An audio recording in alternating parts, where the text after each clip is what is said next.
ഇവാഞ്ചലിയും അനുദിന സുവിശേഷ വിചിന്തനം.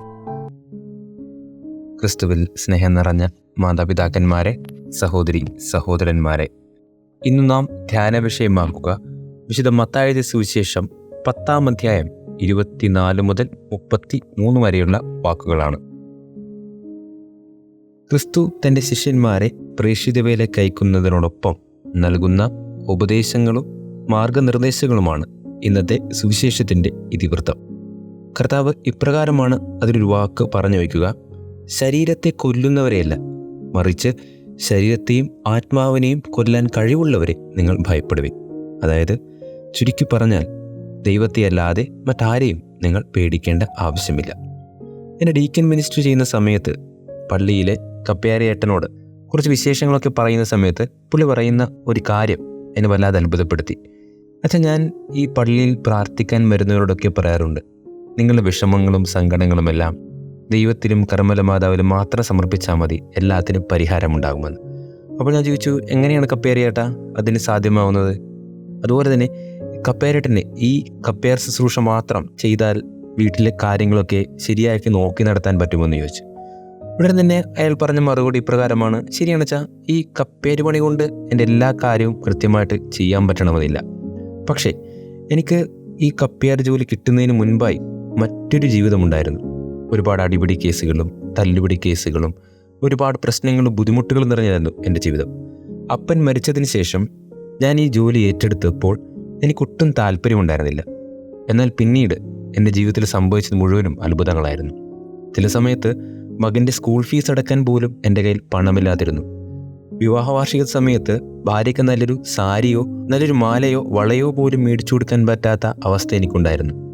എല്ലാ കുട്ടികളും അവരുടെ മാതാപിതാക്കന്മാരോടൊപ്പം പുറത്തുപോയി ഉല്ലസിക്കുമ്പോൾ അതിനു പോലും പോകാൻ പറ്റാത്ത അവസ്ഥകളൊക്കെ എൻ്റെ ജീവിതത്തിൽ വന്നു ചേർന്നിട്ടുണ്ട്. അപ്പോഴെല്ലാം ഞാൻ ഈ കർത്താവിൻ്റെയും മാതാവിൻ്റെയും അടുത്ത് നിന്ന് പ്രാർത്ഥിക്കുമായിരുന്നു.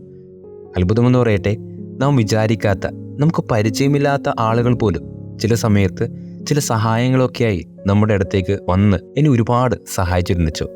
അതുകൊണ്ട് തന്നെ ഞാൻ വരുന്നവരോട് എല്ലാവരോടും പറയും, നിങ്ങൾക്ക് ബുദ്ധിമുട്ടുകളും പ്രശ്നങ്ങളും ഉണ്ടെങ്കിൽ കർത്താവിലേക്കും കർമ്മല മാതാവിലേക്കും തിരിഞ്ഞാലും മതി, അവർ നിങ്ങളെ വേണ്ട സമയത്ത് കാത്തുകൊള്ളുമെന്ന്. സ്നേഹം നിറഞ്ഞവരെ, പുള്ളിക്കാരൻ്റെ മറുപടി കേട്ടതിന് ശേഷം ഒരു നിമിഷം ഞാൻ ആലോചിച്ചു. വലിയ തിയോളജിയോ ഫിലോസഫിയോ സൈക്കോളജി ക്ലാസ്സുകളോ ഒന്നും ചേരാതെ തന്നെ ഒരു സാധാരണക്കാരനായ മനുഷ്യൻ, അതും പ്രാഥമിക വിദ്യാഭ്യാസം മാത്രമുള്ള ഈ മനുഷ്യൻ്റെ വിശ്വാസം പോലും എനിക്കില്ലല്ലോ എന്നോർത്ത് ഒരു നിമിഷം ഞാൻ അത്ഭുതപ്പെട്ടു പോയി. ശരിയാണ്, ദൈവത്തിൽ ആശ്രയിക്കുകയും വിശ്വസിക്കുകയും ചെയ്യുന്ന ഒരു മനുഷ്യന് ദൈവം ഒരിക്കലും ബുദ്ധിമുട്ട് അവൻ്റെ ജീവിതത്തിൽ ഉണ്ടാക്കുകയില്ല എന്നതിൻ്റെ തെളിവായിരുന്നു ആ മനുഷ്യൻ പറഞ്ഞു വെച്ചത്. ഇന്നത്തെ സുവിശേഷത്തിൻ്റെ അവസാന ഭാഗത്തും ഇപ്രകാരം പറയുന്നുണ്ട്: മനുഷ്യരുടെ മുൻപിൽ എന്നെ ഏറ്റുപറയുന്നവനെ പിതാവായ ദൈവത്തിൻ്റെ മുൻപിൽ ഞാനും ഏറ്റുപറയുമെന്ന്. സ്നേഹം നിറഞ്ഞവരെ, പ്രശ്നങ്ങളും ബുദ്ധിമുട്ടുകളുമൊക്കെ ജീവിതത്തിൽ കടന്നു വരുമ്പോൾ അതിനൊപ്പം ദൈവത്തെ ചേർത്ത് പിടിക്കാനായി ശ്രമിക്കാം.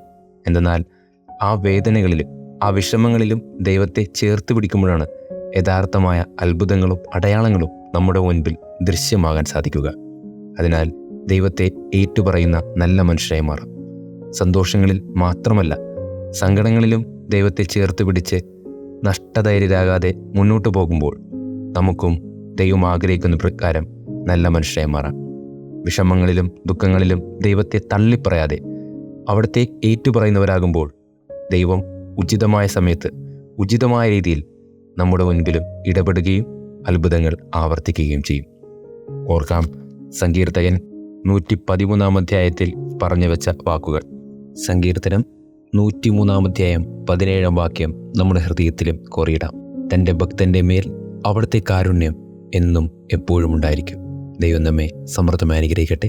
ആമേൻ.